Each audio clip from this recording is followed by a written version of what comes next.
ఇదే కదా నీ కథ ముగింపులేనిదై సదా సాగదా.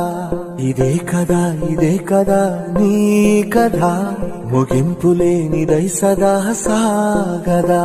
నీ కంటి రెప్పలంచున మనస్సు నిండి పొంగిన ఓ నీటి బిందువే కదా నువ్వెతుకుతున్న సంపద.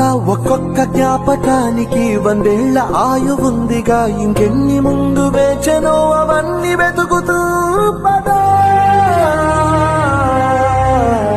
మనుష్యులందు నీ కథ మహర్షిలాగా సాగదా.